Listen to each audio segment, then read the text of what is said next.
And today, when I write about Aung San Suu Kyi in Burma, Myanmar, or visit Gaza to see the devastation caused by the Israeli assault on a people under present-day apartheid laws, it is as if a tiny recording of Inkosi Selele Africa is lodged in my brain.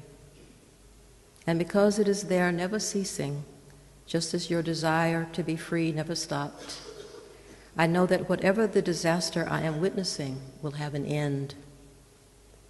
The people of Palestine, like the people of South Africa, have a right to their land, their resources, their freedom. I know from the world's gradual embracing of the South African struggle that the same will be the fate of the Palestinians. And the why of it is so simple. No lies will live forever. And when a lie is exposed, that Africans are merely savages, that Palestinians are merely terrorists, that women are basically servants of men or whores, there in the bright glare of our collective awareness, it dies. The lie dies. And when lies die, people live. And that brings us to consciousness.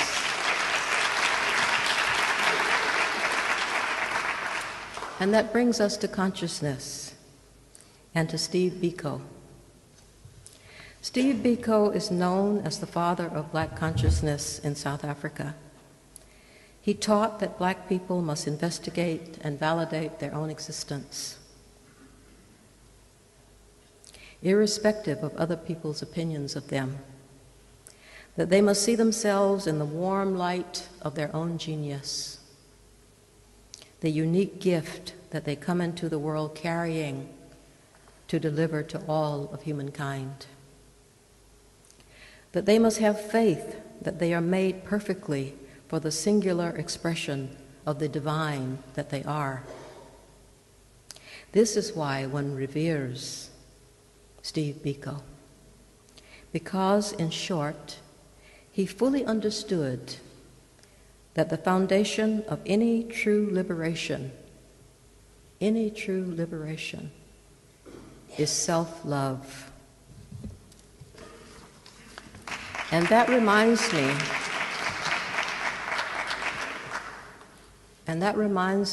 of an earlier poem that I wrote about missing things like car keys, my glasses, and where I parked the car. That short poem in my book, Absolute Trust in the Goodness of the Earth, is titled, "Where is that nail file? Where are my glasses? Have you seen my car keys?" It is very short, and it goes like this. Nothing is ever lost. It is only misplaced.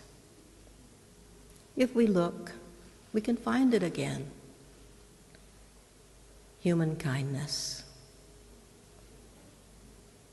There's also a lovely comment from poet Galway Kinnell that comes to mind here, that quote, "Sometimes it is necessary to reteach a thing its loveliness." This is perhaps where South Africans are, many of them, at the moment, needing the rest of us who have been so deeply inspired and imprinted by your courage, dignity, and beauty of soul and body, to remind you of all this, to remind you of who you are. It is with so much sadness, that one reads about South Africa in recent news. As an activist, a revolutionary, a poet and writer, and yes, for all my daughter's criticism of me as a mother, I am unable to comprehend how you now have a president who has 3 wives and 20-odd children.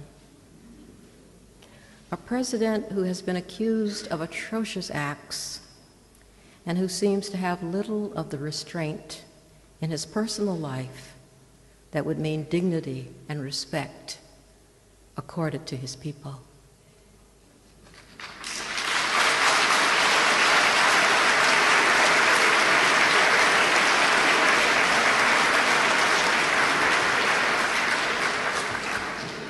I am by no means the only person in the world scratching my head over this. I have been in your country for 3 or 4 days. Each day has brought a new disclosure in the news of rampant greed and materialism that quite takes one's breath away.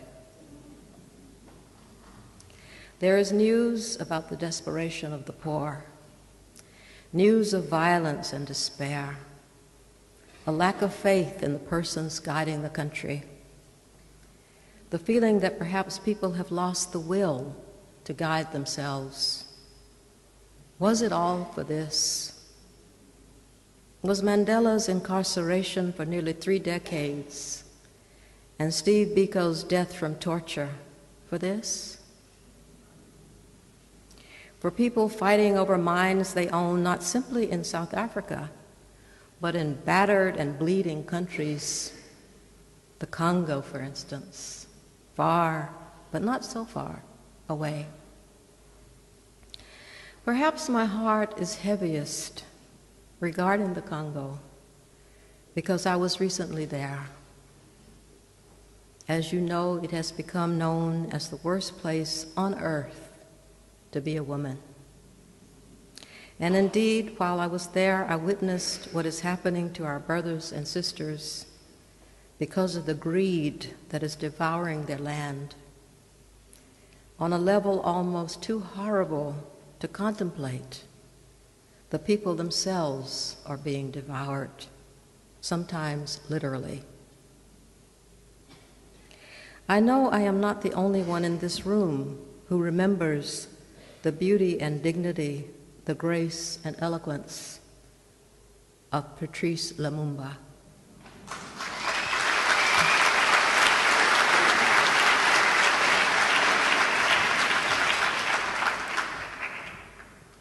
That last view of him, his hands tied behind his back, his torturers attempting to force something into his mouth, his proud refusal to open to whatever it was. Then the news later that he had been tortured, had been killed, his body thrown from a plane.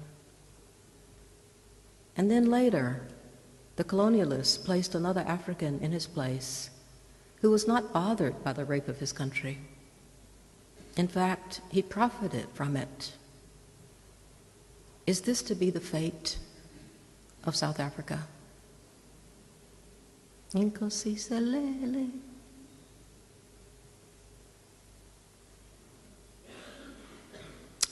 South Africans of that era, as well as black activists in the United States, saw exactly what was going on.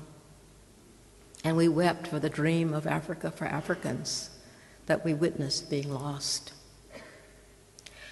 All true revolutionaries, like Lumumba, love us. They want us to have abundant, joyful life. Tenderness, said Che Guevara, is at root what revolution is about. Caring for each other, honoring the other in ourselves, ourselves in the other. Namaste. I have seen the hovels, the shacks, the unpaved roads, the unkempt children on one side of Johannesburg, and the mansions behind the highest walls I've ever seen around dwellings in another. What to make of this? What to make of the words of your Constitution, where you profess such an understanding of the unique sufferings of the poor? What to make of the stories one sets outside one's mind? They are so troubling. The young woman stoned years ago for admitting she had AIDS, the rampant rape and other brutality against women and children that appeared everywhere in the news, the disdain often for those who have fallen ill with the disease, the turning away, the, quote, human face Stephen Biko wanted us all to have. And also there is this. My love for Winnie Mandela whose voice throughout the apartheid years kept alive for millions of us in the United States the reality of the South African struggle. What happened there? We in the United States ask ourselves, can it be that if she is guilty at all of any bad behavior, it is because she is human? And being human and having been treated under apartheid misrule worse than many of us can even imagine, she broke. And after giving us all of her love and substance for so many years, what was the new South Africa's response to her? If we cannot extend compassion to those whose lives prove their devotion and love, who are we that life should smile on our stinginess of heart? We do not understand. We do not understand. Nor will our children ever understand why a country does not have both its parents. Its father, yes, but also its mother. Neither of them perfect, but both of them necessary for our birth. It was deeply disturbing to many of us in the United States that Bill Clinton, who could not respond to the genocide of 800,000 Rwandans, and even de Klerk are going down in history as more honorable, more smiled upon by many South Africans than Winnie Mandela.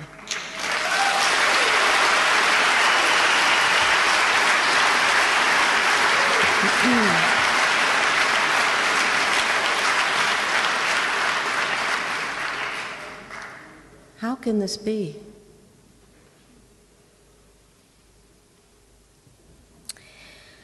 When I was shown the house where the Mandelas lived, I was struck by the fact that this woman, this soldier, this, quote, man among men, as Abraham Lincoln once said of the indomitable freedom fighter Harriet Tubman, he meant she was, a soldier.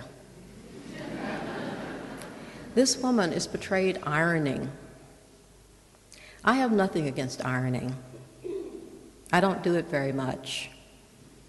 But it seems a strange choice, lovely as Winnie Mandela looks while ironing, for someone who spent so much time harassed, firebombed, jailed, stuck in solitary confinement for 200 days, whose every move was monitored and contested brutally by white supremacist Nazi fascist police. It was outside what was formerly the Mandela home in Johannesburg that I heard a version of Inkosisilele I'd never heard before. It came from the mouths of young men who were making a condescending parody of it while holding out their hands for money. Knowing that moment would live forever in my consciousness, I felt I and the South African struggle had lost enormous ground. The African way with women leaves much to be desired, and I am not faulting only the men. Some women are content to be potted plants, here and elsewhere, but most are not. I have a poem about this. A woman is not a potted plant. A woman is not a potted plant, her roots bound to the confines of her house. A woman is not a potted plant, her leaves trimmed to the contours of her sex. A woman is not a potted plant, her branches espaliered against the fences of her race, her country, her mother, her man, her trained blossom turning this way and that to follow the sun of whoever feeds and waters her. A woman is wilderness, unbounded, holding the future between each breath, walking the earth only because she is free and not creeper vine or tree, nor even honeysuckle or bee.